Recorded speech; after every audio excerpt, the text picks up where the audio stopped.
Welcome to Inclusion in Marketing, the show that's all about giving you the skills and insights you need to win the attention, adoration, and loyalty of more consumers, especially those with differences that are often ignored by brands. I'm your host, Sonia Thompson, a marketer and a person with a lot of differences. Let's get to it. Did you know that most businesses only use 20% of their data?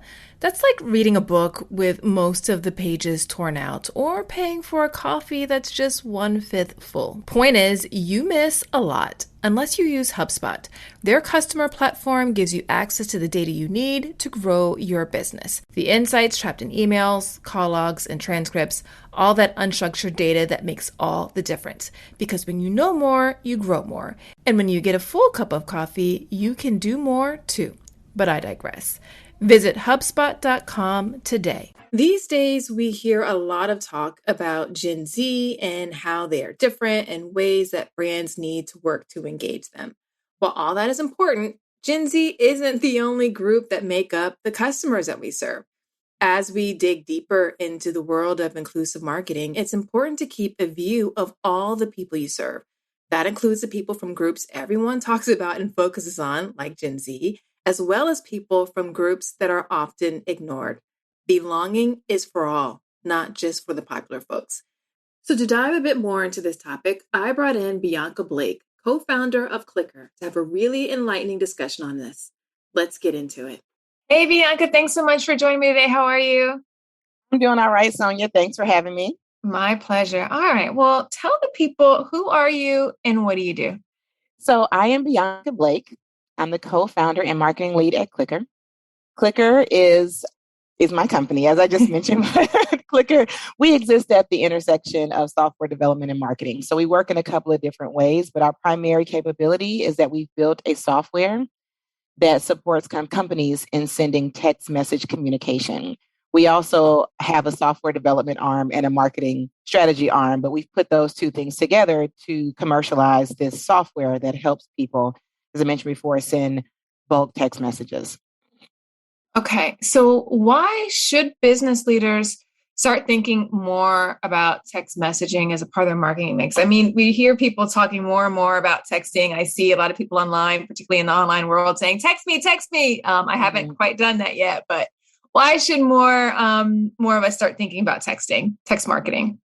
Well, it is a channel, just like all of the other channels in the marketing mix. So it should be used appropriately, right? It's not going to completely just replace your entire marketing mix. But the reason why business leaders should start thinking more about text is that it is a way to cut through the clutter of a lot of the other messages consumers are being bombarded with these days, right? It's intimate. It gets you much closer into your audiences. It's simple. It requires much less production. It requires, literally a few characters of text, right? And one of the things that I think people are overlooking is that it does not require you to create an account and log in and a password and all that. It doesn't require you to download an app. It doesn't require a smartphone. Literally, it is very, very simple. It's alphanumeric text messages, right? And it rides over a federally regulated infrastructure, which is the telecom infrastructure. So unlike private companies who commercialize apps and all of the questions around what are people doing with my data, so on and so forth, texting literally goes over a federally regulated infrastructure. So you can worry a little bit less about who is this company, what are they doing with my data? How is this app using this? Oh, I got to click this little button on terms and conditions I didn't read. It is the same telecom infrastructure that we use to make phone calls. So that is a little bit technical, but it does matter. And I think the more and more people start to understand and become more engaged with conversations about first party data. I know companies are concerned about it from a compliance standpoint, and audiences, consumers, patients, et cetera, are starting to be more concerned about it. So I think that conversation is at the beginning, but it's only going to get more intense as, the powers that be start cracking down on companies about how they're using data. Absolutely. It's fascinating. I think there's a lot of different things to consider. Now, as we start to think about texting from an inclusivity standpoint, I know that a lot of business leaders and marketers are thinking about making sure that they're broadening the generations that they're trying to speak to. They're most often thinking about the younger generations that have grown up with digital, like Gen Z, soon to be Gen Alpha, even probably some of the younger millennials. But you sent me a statistic a little while ago that kind of stopped me in my tracks, where it says that 1/3 of people over the age of 65 use a smartphone. And I found that mind blowing. And the more that I thought about it, I was taken back to some research that I did with a client late last year. And they were trying to get folks in their network vaccinated for COVID. Mm-hmm. And they were asking them about text options. And the people who were older that I interviewed, they were very open to receiving to text messaging. And I was like, oh, like that. I was really starting to connect the dots. And I thought that why is this statistic and this kind of insight about older generations, why is that so important to marketers from an inclusion standpoint as they're starting to think about how to engage and reach everybody in their audience, not just the younger generations? Yeah, that's a great question. And it is fabulous to see statistics come to life, isn't it? Like you read them and then you see it and you're like, oh, and even if you think to yourself, you can probably think of someone you know that's over the age of 65, maybe someone that's 75 years old, and it begins to make a little bit more sense. So the statistic is from, I believe, the Pew Research Center. They did a study and they found that about 1/3 of people over the age of 65 do not use a smartphone. So about 2/3 of them do use a smartphone and 1/3 of them do not use a smartphone. And we're talking about a group of people that as you mentioned, are not digital natives, right? So they had to learn all of this technology. They had to learn apps. They had to learn, touch screen phones, et cetera. They've been on this entire journey. And a lot of them are not forced to do so for the sake of their careers, right? They are using these technologies to help them connect with friends and families more in a social environment. So their desire to become, digital experts is meh. It's not like, well, I have to do this for work. They just are like, maybe I will, maybe I won't. There's not the same level of motivation there. So it is important. These consumers are consumers. They have time. A lot of them have resources. Many of them are looking to engage with your services and your products.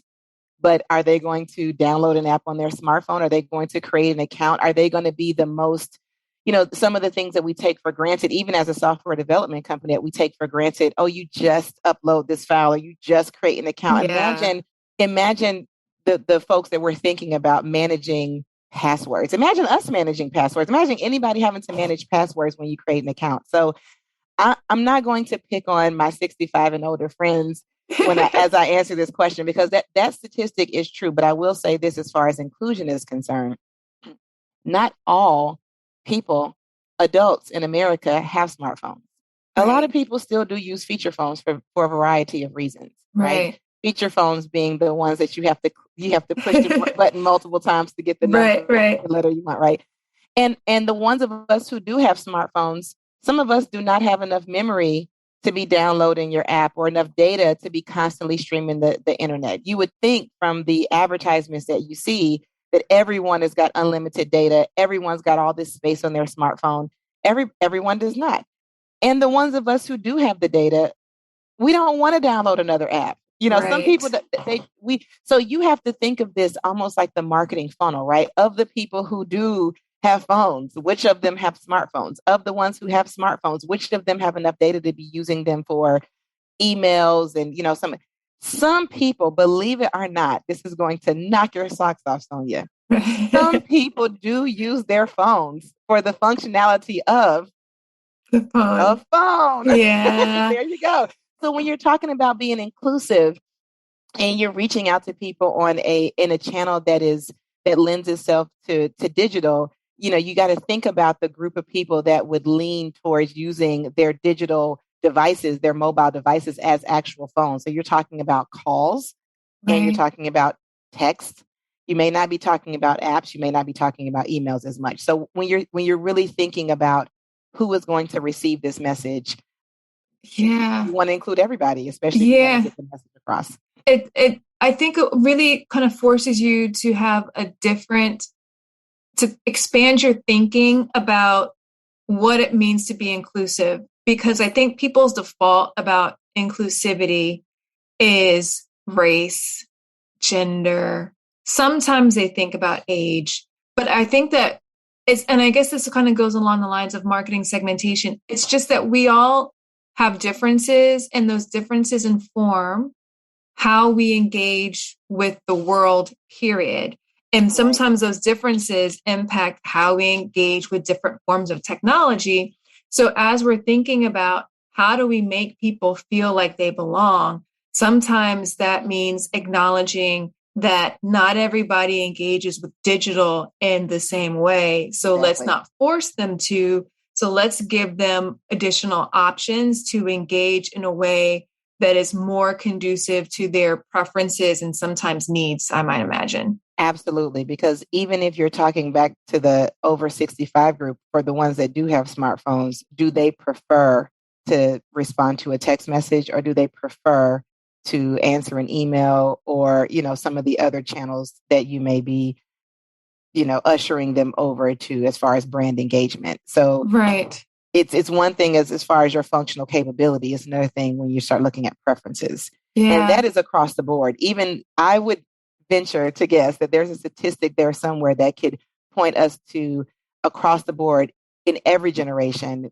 You have a subsegment of people that just do not want to engage with certain channels, would be more, preferable to them to engage with other channels. So I had a call with somebody recently that I met. And we were setting up a call to just get to know each other a little bit better. And I was like, send me your email. I'll send you a calendar invite. And she's like, actually, I don't have my email connected to my calendar and all that kind of stuff. I'm going to do it the old fashioned way. And she wrote it down in her physical calendar. Mm-hmm. That works for her. So instead of me like forcing her, but this is the way it was just more of adjusting to this is how she operates. This is how she prefers. And let me just accept that. Right. And we both find a way to do what works best for each of us in that situation.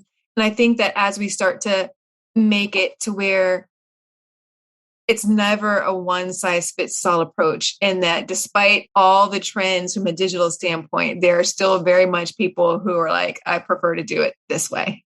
Yeah, you might find that those might be some of your most valuable customers. Mm-hmm. They may be the ones willing to engage with your brand the most, and create even more of a relationship with your brand and a conversation with your, right. With your reps and things like that. But, if you're not communicating with them the way they prefer to be communicated with, you might miss some of that richness. Yeah. Okay, I've got another podcast recommendation for you. It's Augmenters, hosted by Julie Meyer and Jimmy Edgerton, and it's brought to you by the HubSpot Podcast Network, the audio destination for business professionals. So on this show, Julie and Jimmy dive into mentoring and explore ways to augment and refresh the mentoring environment. They're using 8 core principles that weave relevant spirit guides and diverse guests, and Julie and Jimmy use a lot of humor and practical tips to help mentors and mentees get further, faster together. There's so many great episodes to tune into for this show, but one that you might find especially interesting is their latest episode, number 120, Mentoring Across Gender, Men as Allies and Mentors. Listen to Augmenters wherever you get your podcasts. Other specific types of customers that can benefit more from text marketing than others. I'm thinking about this from an accessibility standpoint in particular. I don't know if that's true or not. I'm just wondering if you've heard anything, if you've seen anything. As you were talking about things like passwords, I was like, oh, that could be something that is even more cumbersome. So I imagine that maybe some people who are even neurodivergent in some ways might think that this is even an easier way to engage because it doesn't require all these additional things to be able to use and engage. Yeah, I mean, I know that there are some, populations that would benefit from reading communication versus trying to hear it. And I know that they have, special telephone devices that can, convert language or audio into visuals for those groups, but texting could be a good option as well for those groups. And then, yes, to your point of not having to deal with so much of account creation and password management, things like that, there will be groups of people where that would be more appropriate. Another group I think is interesting are people who are likely to want to engage in social formalities. So I'm not going to pinpoint any specific group. There's a lot of people, like what we mentioned, we find with our clients, they would prefer not to engage with, like, our account management it looks a lot different than what you might expect customer service would look like, especially back in the day. You have the call center and it's like, oh, hi, how are you doing today? What's the weather like? Some people do not want to engage in all those pleasantries. They're like, this is my issue. Can you fix it or not? Here's the fix for it. So you have chat bots that help with this. You have text messaging that helps with this. So it literally cuts through all of the salutations, all the greeting, all the social norms. And with those social norms, since we're talking about inclusivity, it can lessen the need for you to have to show up in a certain way so that you connect on those social norm levels with your audiences. So the demographics, the geographics, is cultural, and all that happens in greetings and salutations. But if you cut all of that out, you could literally take away your need to, kind of solve for those softer issues and just focus in on, your reservation is, are you going to be here or not? Here's a promotion, here's a coupon code, use it or not, as opposed to, well, hi, and we noticed that here it is. This is what it is. I like this. I think that this could be something that's very applicable for people who are learning a new language, and having to talk to a live person is nerve-wracking for them. I think about Jonathan. Sometimes he would totally be all about text messaging in that case. But also, I was talking to a colleague in this space, Sabrina Meharali, and she's all about inclusive product design. And she told me about an example of a grocery store. I think it was in Australia. They created quiet hours. So they opened their store, I think, an hour early, and they didn't have any music overhead. They didn't have all these other social type of things that would overstimulate some people. And they were surprised by the number of people who started engaging in it. So this whole social aspect of it, and giving people an option to opt out by just getting very specific and to the point with how they're communicating, how they're shopping, how they're being reminded about appointments or confirming appointments. I think that's a beautiful thing. And it probably empowers a number of people who are very relieved of not having to show up in a very specific kind of way.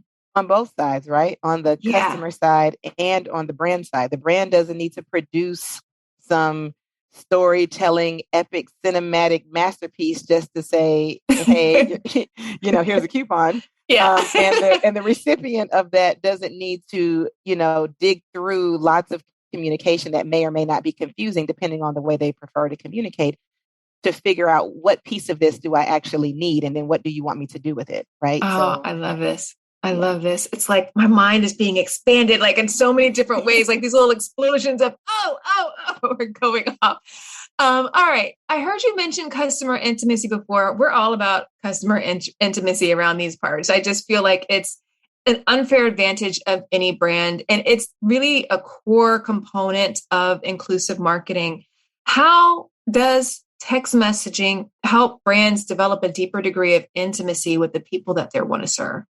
That's a great question. So I think when I think of the marketing mix, right, I like to think I paint this picture in my mind of the audience or the consumer that you're trying to meet living inside of their, happily living inside of their bubble, their life. They're just kind of going on about their business. And as various brands or organizations trying to communicate with them, we have different channels available to us, and they engage with customers at a variety of levels as it pertains to their life, their bubble, right? So you have some more passive channels, like you might think of out of home or, TV ads that are actually on TV in between in between the ad segments. So those are more passive. If you see them, you see them. If you engage with them, you do. If you don't, you don't. It is what it is.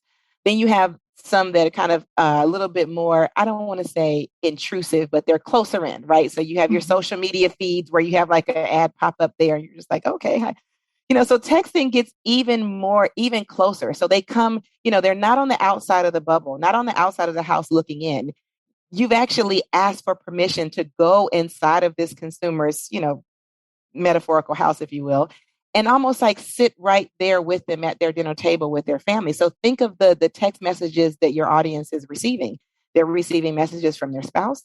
They're receiving messages from their parents. They're receiving messages from their sister and brother and children and friends and families. And so you are joining this level of communication, which is the most intimate. You're on this device that people are taking with them to the bathroom, to the bed, to the dinner table. Like, where do we go without our smartphones or feature phones even? So you're right there with them at all times, and which is important for you to have the permission of the person to message them. So when you're providing any level of message that you've asked for permission to provide, by default, you're closer in than you would be if you're just not simply. Takes a lot of work to do an out of home campaign. So I'm not minimizing that, but it's less intimate. It's more passive, right? So I think of it that way. I think of the idea of you kind of waltzing right on into someone, breaking bread with them right at their table, having a more conversation with them, which means that the messaging you send through this channel has to be very intentional. It has to meet the requirement of that channel, right? You've asked for permission to be there. So imagine someone sitting at your dinner table and you're like, hey, Jonathan, how was your day? Oh, yeah, Luna said this worked. You guys are having a very intimate family conversation and there goes the brand saying 20% off. Like that would just be very right. You wouldn't necessarily want that. What you might want is, hey, did you know this is time to check into your flight? Or, hey, and even if it is a promotion, that's okay. It just needs to be done in a way where, it's relevant to something that you need to know real time. Or, hey guys, just so you know, for the next hour, we're offering this promotion. If it's something that's evergreen or something that you can get to tomorrow, then you question yourself, does a text message that's going to be seen in real time, is that the right channel? But if it is something like, I don't know if you know any sneakerheads, but some of these folks are, willing to stand in lines for hours to get these limited edition, whether it's fashion items, whether it's flights, flight deals. Right. If it's a flight deal, that's a flash sale, you might want to text someone like, hey, I know you're having dinner, but this thing is going to. Right. So I think you need to make sure that the point is here, intimacy is achievable through texting because of the nature of the medium. However, just like all other marketing channels, the message has to match the medium or else you're going to get booted fairly quickly. Yeah. I can think about the brands who have my phone number and they send me messages that are, hey, we're having a sale, or hey, 20% off. I just ignore them. I don't even open them. I see them. I'm aware of them, but I don't ever act on them. But when they're ones that are, like you said, to the intimacy with regards to, oh, you need to check in for your dentist appointment. Here's another, like there's other ones that are very useful, not necessarily in the importance, but they make it convenient for me, or they are adding value in a very clear way. I know some people I've seen on social like to get text messages from different brands that they follow because they're like inspirational messages or things like that have that degree of intimacy for them. But yeah, I really like that you're making that distinction about having to respect the medium and what people are doing with that medium and building a plan or a strategy that kind of makes sure that you're taking into account how to best use it, and versus just, this is another way to spam people. Which is why marketing is important, right? So as marketers, it's why having a bit of strategy behind the message that you send, knowing who's on the other side of that. Is this a person who prefers text messages? Knowing the demographic, the geographic location of the person and what you intend for them to do after they receive that text message? Is it just something that's nice for them to know? Are you sending them?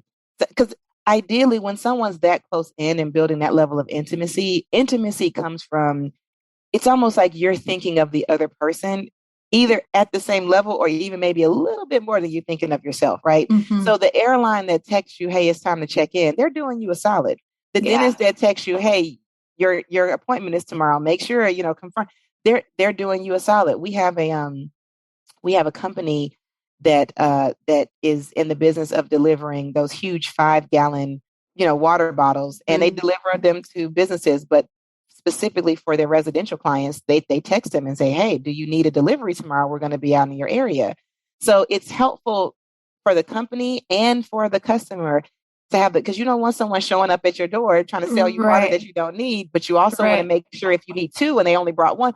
So it's the intimacy is there because they're having an ongoing conversation, with their customers, as opposed to just assuming that because you signed up for this service, you're going to need the same thing every time. And to me, that's a really great example of how to use it. And they could potentially use it for promotions, buy 2 of these and get this one free and so on and so forth. But they've built the intimacy by depositing into the relationship jar. So when they decide to, maybe promote, we all look, peer-to-peer texting and app-to-peer, which is what we're talking about, texting is it's different, but the principles are the same. So you might have a friend that text you or call you, or your relationship with them is great. And then if they do something that's not quite that great, as long as they've deposited enough in the relationship bank account, if you will, when they do something that's a little bit like, I didn't expect that, there's enough there for you to continue the relationship, right? Yes. As opposed to if off the bat you meet someone at a conference and you're like, oh, this is going to be great. And then they start saying, well, hey, Sonia, and then insert all of the things that you don't want to hear from them. And that's peer-to-peer. So if you think of it that way, as a brand, an app, if you will, even though, as I mentioned before, it's not quite an app, but we call it an app to peer as opposed to peer-to-peer, the business to consumer texting. If you think of it that way, how texting is used to build intimacy in your personal relationships, you can actually use it in that same way to build customer relationships. Absolutely. So I think you kind of answered a little bit here with what you were just talking about, but I view inclusive marketing and customer experience as inseparable twins. Do you have any other thoughts on how brands can use text marketing specifically to deliver a better experience to a broader group of customers, keeping in mind that so many of them have so many differences?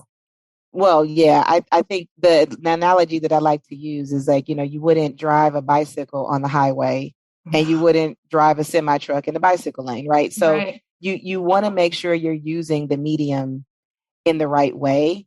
And I think that if you're doing that, then it will include as many people, because inclusion, to your point, is not always about demographics. Sometimes it's about giving people the option to engage in a way that they prefer, and not assuming that just because they have the ability, the functional ability to engage in a way that you've asked them to engage, that that's their preference.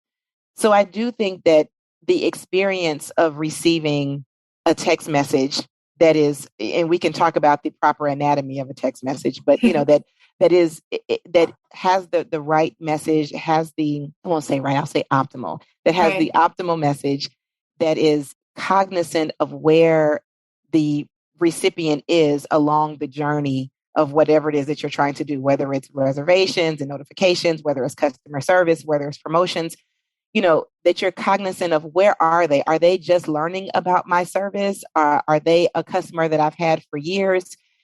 Not just sending generic information, but this is marketing 101, right? This is, you want to target and make sure that the message that you're sending in the channel is appropriate for the channel, right? Which will increase the customer experience. You want to use texting as part of an overall marketing campaign, not just a one-off, if you can help it.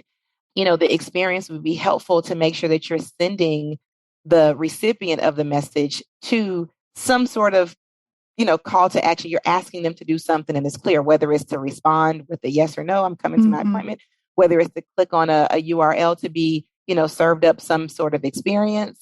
I I think that's all part of it. Just making sure that the text in and of itself is a means to an end. It's not the communication itself. It's not an advertisement. It's not a banner ad. You know what I mean? It's almost like a portal to get them to where you want them to go and where they ultimately should want to go. Right. Absolutely. This has been so good.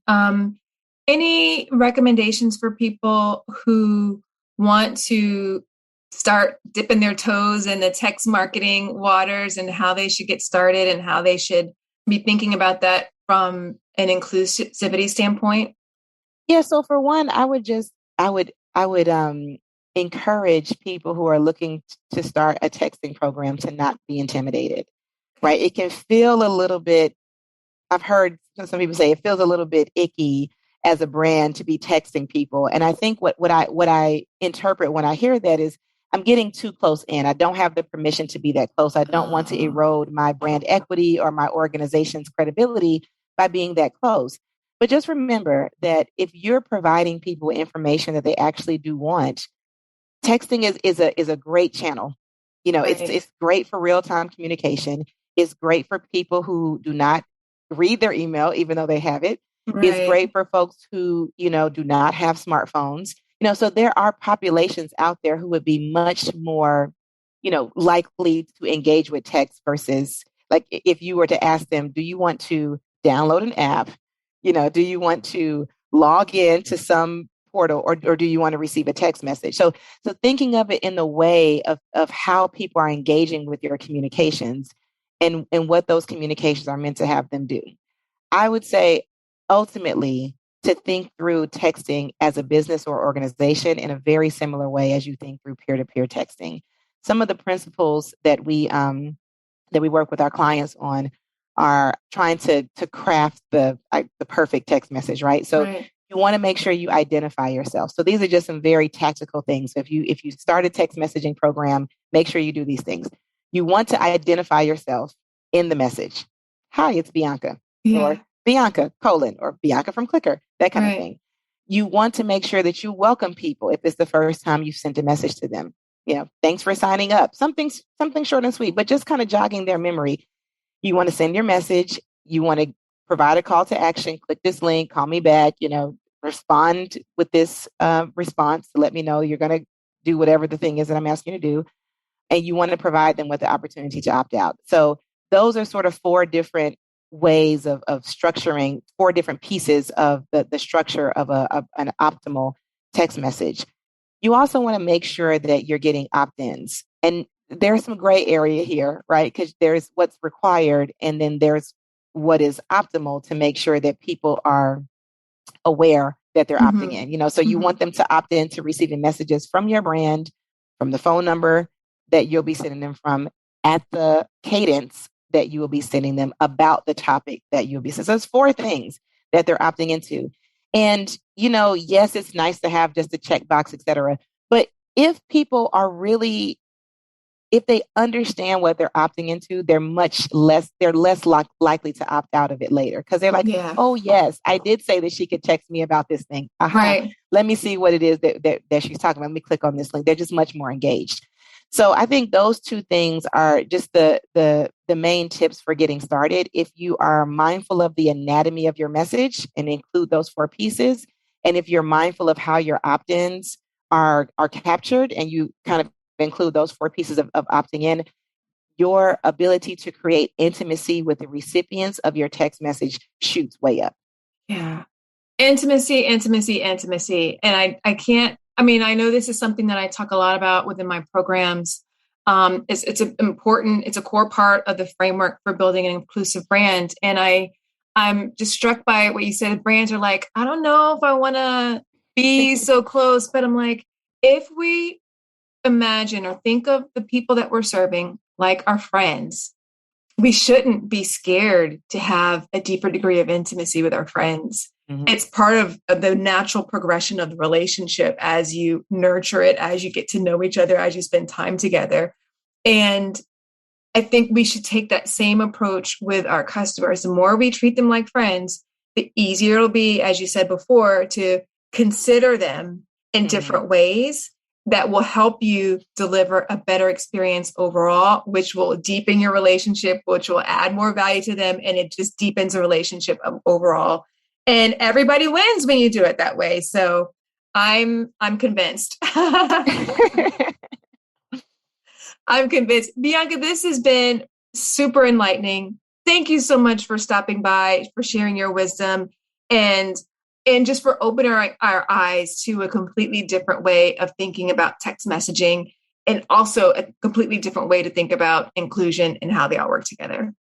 Absolutely. And thank you for having me and all you do to help us think, more outside of the box to make sure that as we're crafting our messages and as we're going about our businesses, that we're thinking about how to make sure we're including as many people as possible, if not everyone. Absolutely. So, real quick, also, where can people find you and more information about Clicker? Yeah, so we're available at clicker.com. Clicker is spelled with a K, so Klickr.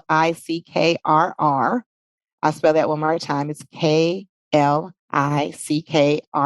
if you go to clicker.com, you can learn more about our texting platform, our software development capabilities and marketing capabilities, as well as sign up for an account and get started. It's fairly easy to use. So if you're interested in that, it's there for you. If you want to get in contact with us to learn more, it's there for you as well. Klickr. I have to spell it 10 times because in true tech company fashion, we've spelled it, in a unique way. So it's Klickr, Clicker. And I will have that in the show notes so people can even more easily just click the link and they'll go straight to it. There you go. Awesome. Thank you so much. Bianca had so many wonderful things to share. And as I reflect on our chat, it really just takes me back to the notion that customer experience and inclusive marketing are inseparable twins. They go hand in hand. So with both of these in mind, take some time to reevaluate your customer experience, particularly through the lens of each of the types of customers you serve. That'll help you figure out where you might need to make some adjustments to ensure the experience you deliver works for them all. That's it for today's show. If you need help getting started building an inclusive brand, go ahead and grab my Inclusive Marketing Starter Kit. You can find it at inclusivemarketing.co/starter kit. And if you like this episode, I would so appreciate it if you'd share it with a friend and even rate and review it in your podcast app of choice. It'll help get the word out so others can get going delivering inclusive experiences. Until next time, remember, everyone deserves to have a place where they belong. Let's use our individual and collective power to make sure more people feel like they do. Somebody's waiting on you. Thanks for listening.